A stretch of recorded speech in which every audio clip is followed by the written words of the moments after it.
राहुल गांधी का जो विचार है, क्योंकि वो चांदी की चम्मच और सोने की थाली लेके पैदा हुए हैं। अच्छा, देश की साख कैसे गिरानी चाहिए इन्हीं परिवार से पूछना चाहिए जो 70 साल तक देश को लूटते रहे। ये क्या बात करते हैं यार। इन्होंने देश की साख गिरा दी शुरू से की इस समय नहीं, शुरू से भी इन्होंने साख गिराई है देश की। प्रधानमंत्री जवाहरलाल नेहरू ने भी हाँ, देश का बंटवारा करके जिन्ना के साथ मिलकर इन्होंने जो ये कर्म किया था। देश का बंटवारा कैसे हुआ था? Good question. देश का बंटवारा आपसी सहमति से हुआ था। कौन है ये लोग, कहाँ से आते हैं? जिन्ना की और नेहरू की दोनों की सहमति थी। कुछ भी वो उसको पाकिस्तान चाहिए था, इनको इंडिया का प्रधानमंत्री बनना था। आप कहाँ थे ज्ञानी बाबा? मैं सच बोल रहा हूँ ना? नहीं। अच्छा, आप बताइए। अब आए ना लाइन पे। अब छोड़िए इतिहास का, हम कितना बताते चले। यही नहीं, अभी और सुनिए। ये सब आपको कहाँ से पता चला? ये हमारी जनरल नॉलेज है। कहाँ से जनरल? हाँ, हमारे माता पिता ने बताया, हमारे दादा ने बताया। ठीक है।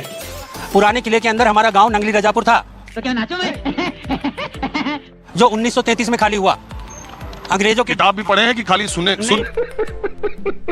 नहीं, किताब भी पढ़े हैं। उनकी हिस्ट्री सारी पढ़ी है हमने। कौन सी कोई दो लेखक के नाम बताइए जो आपने विभाजन पर या भारत के स्वतंत्रता संग्राम पर या मॉडर्न हिस्ट्री पर कोई दो किताब पढ़ी हो। दो लेखक के नाम बताइए, एक ही के बता दीजिए। मैं नहीं बताऊंगा। सर, मैंने अटल बिहारी वाजपेयी जी की जितनी भी बुक हैं वो सभी पढ़ी हैं। अटल जी की किताब का एक नाम बताइए। ये भगवान क्या जुल्म है। मेरी 51 कविताएं, जिसकी मैं आपको सारी कविताएं सुना सकता हूँ। चलिए, है तो यही बढ़िया। एक कविता उनकी सुनाइए अच्छी। मुझे कैसे भी करके निकाल मेरे भाई, मैं फंस गया हूँ यहाँ। आज के टाइम में जो राहुल गांधी हैं और विपक्ष है, कौरव कौन पांडव कौन, ये टेढ़ा सवाल है। बहुत बुरे लगे। तौबा तौबा तौबा, सारा मूड खराब कर दिया। चारों ओर फैलाया शकुनियों ने कूट जाल है। अल्लाह माफ करे, बहुत मनुष्य लग रहे हो, मत करो, रहने दो। और अब मोदी जी जो आए हैं, खबरदार जो उसका नाम इस घर में लिया तो। वो रंग को राजा बनाने की ओर। नरेंद्र मोदी एक विदेश यात्रा के दौरान उन्होंने कहा था कि पहले देश में लोग ये सोचते थे कि मैं इस देश में पैदा हुआ। इस तरह का बयान उनका बहुत वायरल भी है। उन्होंने कहा भी था एक जिक्र में कि जो यहाँ पैदा हुआ, देश में जो पैदा हुआ, उसको लगता था मैंने पिछले जन्म का कौन सा पाप किया था जो यहाँ पैदा हो गया। ये फंस गया सीएम। ये बयान ठीक है? नहीं, ये बहुत गंदा बयान है। मुझे क्रेडिट नहीं चाहिए। आप जन्म जहां हुआ है आपका, वो भारत देवभूमि है, जिसकी पूरा विश्व का जिसको संचालन करना है आने वाले समय में, वो देश भारत है।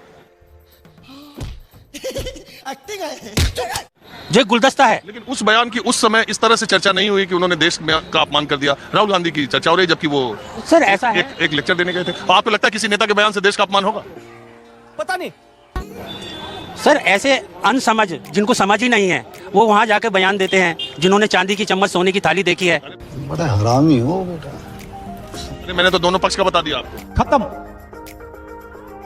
Bye bye, tata, good bye, गया। नहीं सर, मैं इससे सहमत नहीं हूं, क्योंकि अभी जो साख बढ़ी है देश की, वो प्रधानमंत्री नरेंद्र मोदी जी की वजह से बढ़ी है। साले का खोपड़ी तोड़ साले का। आज देश। हाँ ठीक है, मैं समझ गया। आप गजब बेइज्जती है।